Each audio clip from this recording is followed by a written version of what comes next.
Welcome dear learners. We are studying quantum chemistry. In this module, we are discussing multi-electron systems.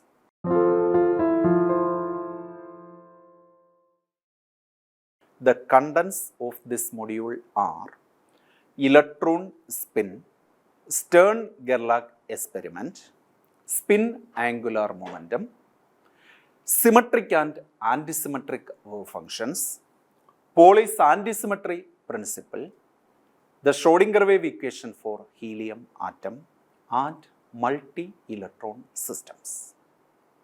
First of all, electron spin. Electron spin is the cause of fine structure in spectral lines and anomalous Zeeman effect. What is meant by anomalous Zeeman effect? The anomalous Zeeman effect is the extra and missing splittings of spectral lines in the presence of magnetic field. So, in addition to normal Zeeman effect, there may be some extra lines or some lines may be missed. This is represented as anomalous Zeeman effect. Anomalous Zeeman effect and fine structure is caused by electron spin. An electron has an intrinsic spin angular momentum. This arises due to the spin motion of the electron. Now, the Stern-Gerlach experiment. In 1921, Otto Stern and Walter Gerlach performed an experiment which showed the quantization of electron spin into two orientations. They passed a beam of silver atoms, single outer system. That silver atom is having only one electron in its outer shell. That is, the silver atoms from a hot oven is passed through an inhomogeneous magnetic field. Inhomogeneous magnetic field means the magnetic field applied is not uniform. So, in the Stern-Gerlach experiment, they passed a beam of silver atoms through an inhomogeneous magnetic field. This is the pictorial representation of the Stern-Gerlach experiment. They observed that quite unexpected way, the beam of silver atoms splits into two parts in the presence of an inhomogeneous magnetic field. This is an oven which produces a beam of silver atoms that is collimated into a narrow beam, and here we are applying an inhomogeneous magnetic field. So, in the presence of this inhomogeneous magnetic field, the single beam originally produced from the oven splitted into two beams that can be identified by the photoplate detector placed there. This is Stern-Gerlach experiment. Now, the inhomogeneous field divide the atoms into two beams, which corresponds to ms equal to half and ms equal to minus half for the outermost electron present in the silver atom. I already mentioned that the silver atom has only one outer electron, and the inhomogeneous magnetic field divide that electron signal into two, corresponds to ms equal to plus half and ms equal to minus half. This experiment led to the use of electron spin to describe intrinsic angular momentum of an electron. That is, the concept of electron spin simply proven by the Stern-Gerlach experiment. Now, the concept of spin angular momentum. Sometimes we visualize electron spin by imagining a charged sphere spinning on its axis. That is, an electron can be considered as a spinning charged sphere. which spins about its own axis. That is the classical picture of electron spin. So, an electron can be considered as a negatively charged sphere which spins on its own axis, spins about its own axis. And that spinning motion gives rise to intrinsic angular momentum. And this intrinsic angular momentum is associated with the spin and it is independent on the orbital angular momentum. It should be noted that electron can have two kinds of motion, the orbital motion and the spin motion. The spin motion creates intrinsic angular momentum and that intrinsic angular momentum is totally independent on the orbital angular momentum.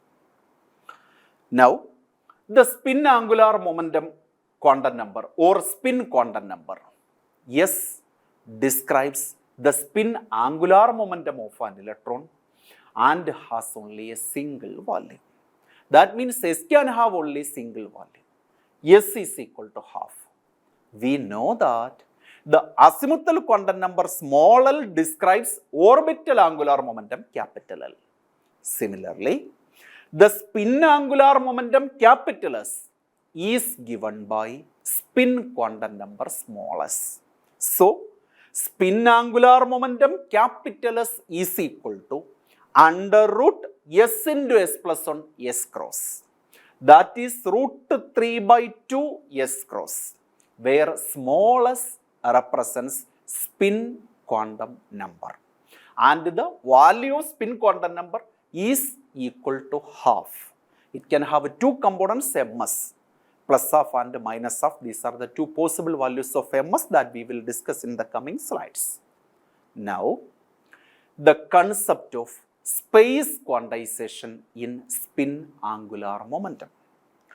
The space quantization of the orbital angular momentum we studied earlier. The quantization of the orbital angular momentum is specified by magnetic quantum number denoted as m or ml.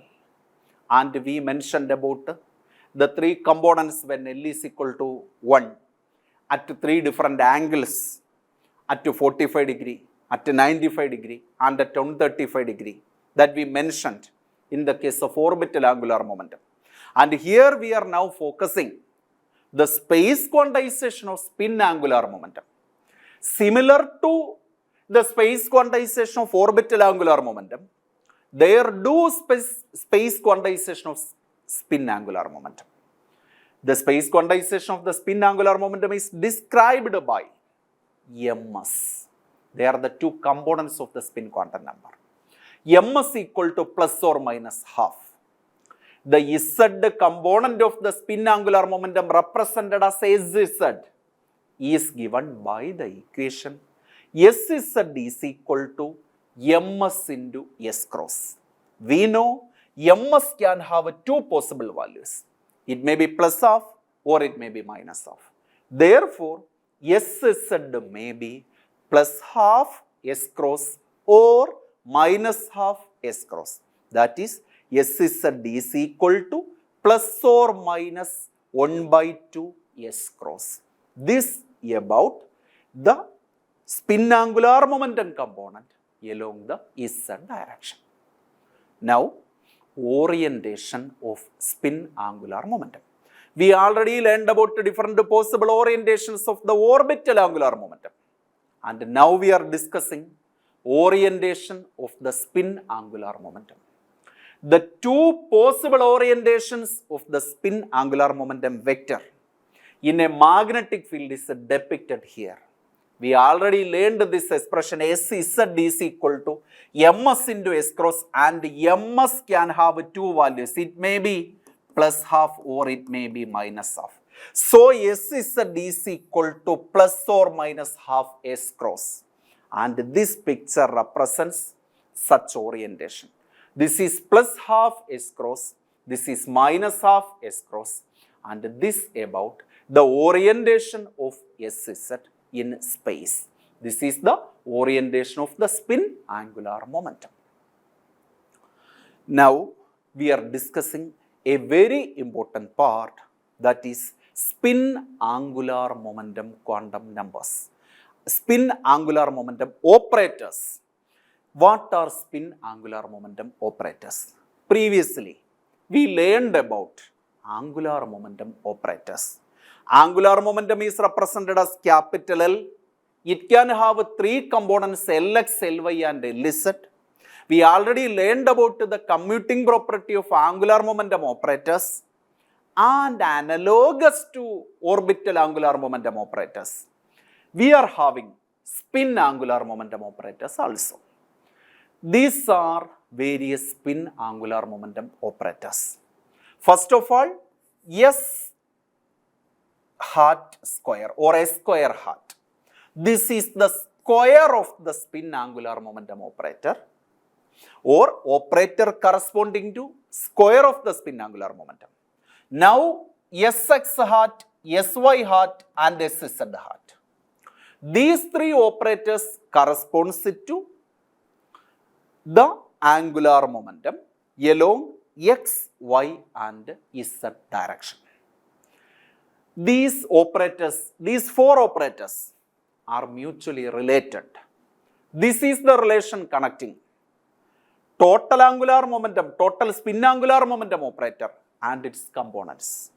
The relation is S square hat is equal to Sx square hat plus Sy square hat plus Sz square hat. This is previously we learned in the case of orbital angular momentum operator, where we studied this relation. L square hat is equal to Lx square hat plus Ly square hat plus Lz square hat.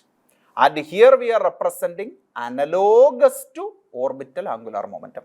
Here we are showing spin angular momentum operator analogous to orbital angular momentum operators that we previously learned.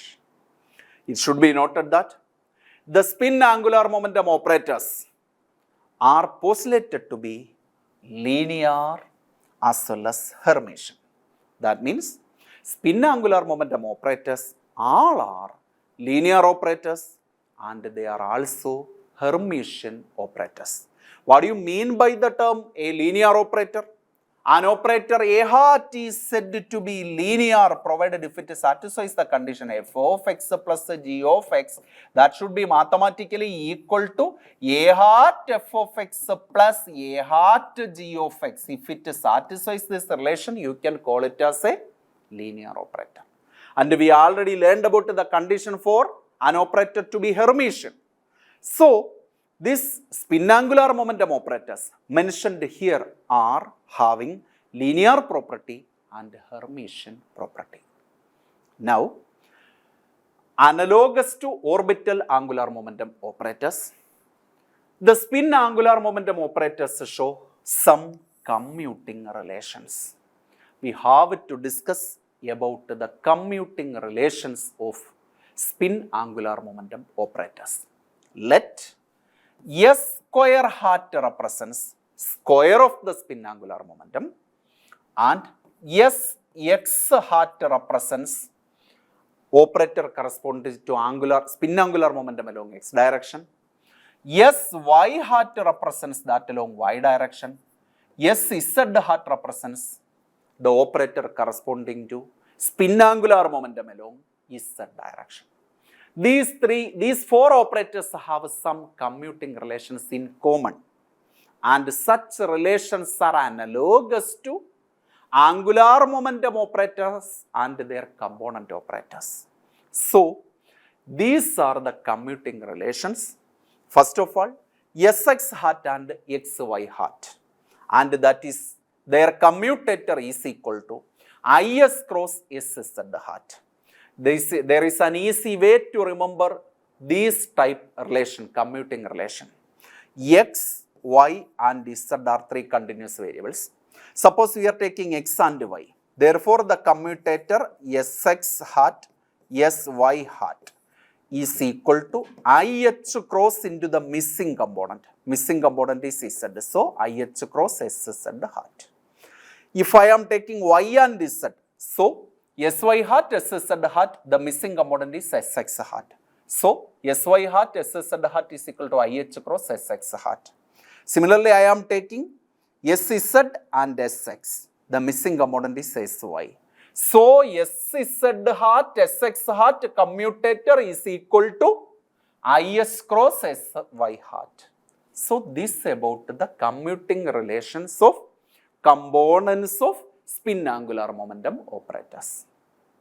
So, from this it is clear that it is not possible to find out the exact values of any two components of spin angular momentum simultaneously and precisely. This is because the corresponding operators will not commute each other. If two operators will not commute each other, it is not possible to find out the properties represented by them simultaneously and precisely. We know about the famous uncertainty principle. The non-commuting property of position and momentum operator leads to Heisenberg uncertainty principle. That means, since position operator and momentum operator are not commuting each other, the property depicted by them, that is position and momentum, cannot be determined simultaneously and precisely. So, from these three relations, it is clear that any two components of spin angular momentum cannot be determined simultaneously and precisely. However, moving on to the last relations, that is square of the total spin angular momentum and any one component operator, they will commute each other. That means S square hat Sx hat equal to S square hat Sy hat equal to S square hat Sz hat equal to 0, which implies that you can simultaneously and precisely determine the square of the total angular momentum and any one of its component simultaneously and precisely. That all about the commuting property of spin angular momentum operators, and simply keeping in mind the fact that these commuting relations are totally analogous with the orbital angular momentum quantum number and their orbital angular momentum operators and their commuting properties. Now, eigenfunctions alpha and beta. Whenever we are discussing about spin angular momentum operators, we have to keep in mind two important eigenfunctions corresponds to spin angular momentum operators. These two eigenfunctions are denoted as alpha and beta. The functions alpha and beta are the eigenfunctions of the angular momentum operators, namely S square hat and Sz hat, which satisfies the eigenvalue equation. That means S square hat alpha is equal to S cross square S into S plus 1 alpha, which implies that whenever I am operating alpha with S square hat, I will get alpha back multiplied with this constant, and this constant is termed as the eigenvalue. Similarly, if I am operating the function beta with S square hat, I will get beta back, the function back, multiplied by this constant, that is S square hat into S plus 1. And we know S is equal to half. The value of S is equal to half. Also, whenever I am operating alpha with Sz hat, I will get alpha back multiplied by half S cross. Similarly, on operating beta with Sz hat, I will get beta back multiplied with the constant minus half H cross. So, ultimately speaking, the functions alpha and beta are eigenfunctions corresponds to S square hat and Sz hat. So, these two eigenfunctions are very, very important as far as the spin angular momentum operators are concerned. Now, symmetric and antisymmetric wave functions.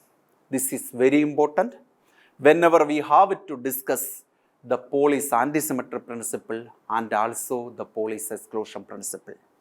For a system of n non-interacting identical particles, the total wave function of the system can be represented as psi of first particle, second particle, third particle, etc. up to nth particle equal to psi 1 into psi 2 into psi 3, etc. up to psi n.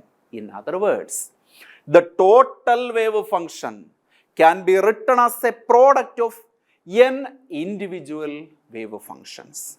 If the particles are identical, it shouldn't make a difference to our measurements if we exchange any two or more particles. That means, if the particles are identical and non-interacting, exchange of the particles will not create any change in the wave function mentioned. 4. Let us have two particle system, that is, consider a system having two particles, namely 1 and 2. Two different possibilities may arise as far as their wave function is concerned. Psi 2 1 is equal to psi 1 2.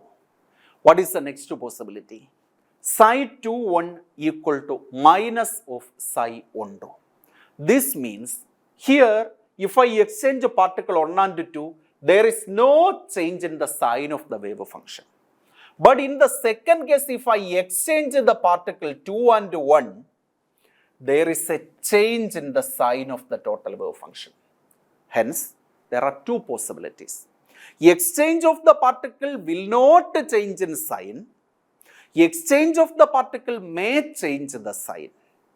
And hence, the result may lead to two important concepts. They are symmetric and antisymmetric wave function. What are symmetric wave function? If the wave function does not change its sign upon the exchange of particle, the wave function is said to be symmetric, and if it does not change its sign, you can set it as an antisymmetric wave function. So we have two kinds of wave functions, symmetric and antisymmetric wave functions. Consider two identical particles 1 and 2 which may exist in two states A and B. If particle 1 is in state A and particle 2 is in state B, then the wave function of the system can be represented as psi 1 is equal to psi A1 into psi B2. Consider the opposite case. If particle 2 is in state A and particle 1 is in state B, then the wave function can also be represented as psi 2, psi Roman 2 is equal to psi A2 into psi B1. So these are the two probable wave functions, psi 1 which is equal to psi A1 into psi B2 and psi 2 which is equal to psi A2 into psi B1.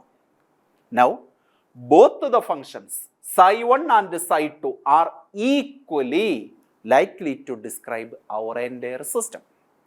Wave function should therefore be constructed and must consist of two parts, the psi Roman 1 and the psi Roman 2. They have equal possibilities. Thus, there are two ways to construct our system's total wave function psi. Our system's total wave function psi depends on psi 1 and psi 2. And we get the symmetric wave function like this: psi symmetric equal to 1 by root 2 psi A1 psi B2 plus psi A2 psi B1. This is the symmetric wave function of our entire system. Now, what about antisymmetric wave function? There is a sign part, there is a negative part. Psi antisymmetric equal to 1 by root 2 psi A1 psi B2 minus, note this negative sign, minus psi A2 psi B1. That happened as a result of the exchange of particle. Exchange of particle changes the sign of the wave function, hence the name antisymmetric wave function.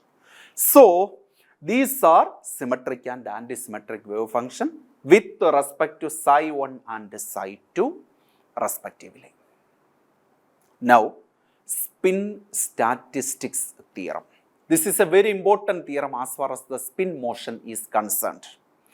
The wave function of a system of identical particles must be antisymmetric with respect to interchange of any two particles have half integral spin and must be symmetric with respect to interchange if the particles have integral spin. Electron, proton, neutron, etc. are particles referred under fermions. They are associated with half integral spin. For such particles, exchange of any two particles lead to change in sign of the wave function and the wave function is antisymmetric. However, if the particle under our consideration is having integral spin like a whole number, then their exchange will not change the sign of the wave function and hence the wave function must be symmetric. So, symmetric in the case of particles with integral spin, antisymmetric in the case of particles with half integral spin. This is a very important theorem known as the spin statistics theorem in quantum mechanics. Now, we learned about fermions.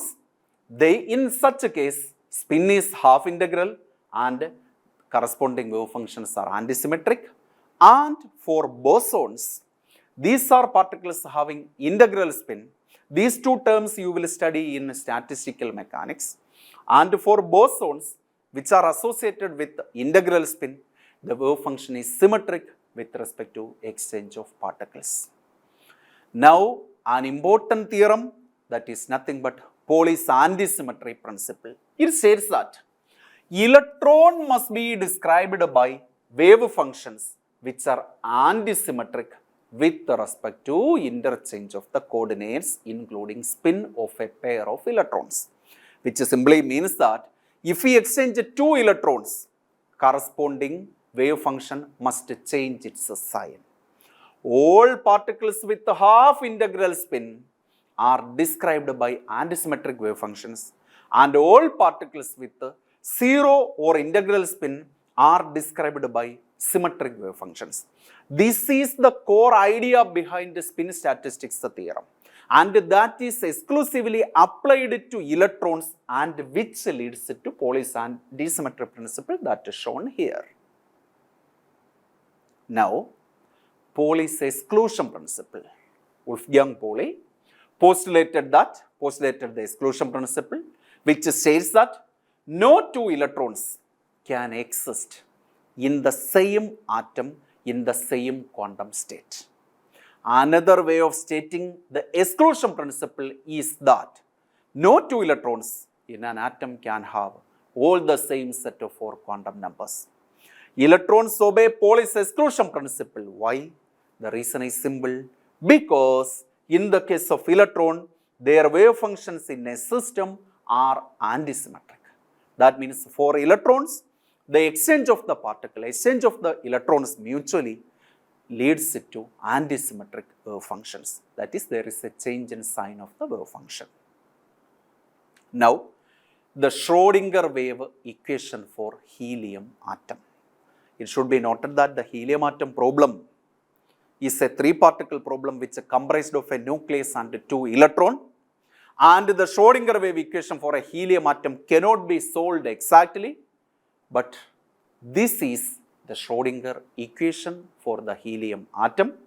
Minus s cross square by 2 capital M del square minus s cross square by 2 m e del 1 square minus s cross square by 2 m e del 2 square into psi r small r1 small r2 plus minus 2 e square divided by 4 pi epsilon 0 into modulus of r minus r1 minus 2 z square divided by 4 pi epsilon 0 divided by modulus of r minus small r2 plus e square divided by 4 pi epsilon 0 into r1 minus r2 psi r1 r2 equal to energy into psi capital R small r1 r2. This is the complete Schrödinger wave equation for helium atom without taking any approximation. We have to study each and every parameter whenever we are applying some approximation methods to the helium atom like variation principle and perturbation theory in the coming modules. Kindly note that this about the complete Schrödinger wave equation for helium atom. I already mentioned it is a three-particle system comprised of two electrons and a nucleus. This is about the Schrödinger wave equation for the helium atom. Now, What are the parameters mentioned here? Here, in this expression, capital R is the position of the helium nucleus. Small r1 and small r2 are the positions of the two electrons. Capital M represents mass of the nucleus. Me represents mass of the electron or electronic mass. The mass of the electron is 9.1 into 10 raised to minus 31 kilogram. So, by connecting these parameters, this is about the complete Schrodinger wave equation for the helium atom. Unfortunately, it should be noted that there is no direct solution of the Schrodinger wave equation for the helium atom, and it cannot be solved exactly yet. Now, del 1 square and del 2 square in the previous equation are the Laplacian operator with respect to the position of the electronic coordinate. This one, del 1 square corresponds to Laplacian of first electron, del 2 square corresponds to Laplacian of second electron. The helium atom problem, as I already mentioned, is a three-body problem or a three-particle problem which is comprised of two electrons and a nucleus. We must resort to some approximation methods to solve the big Schrodinger wave equation which is shown here. So, to solve the Schrodinger equation for the helium atom, we must resort to some important approximation methods to get a final simple solution. And multi-electron systems.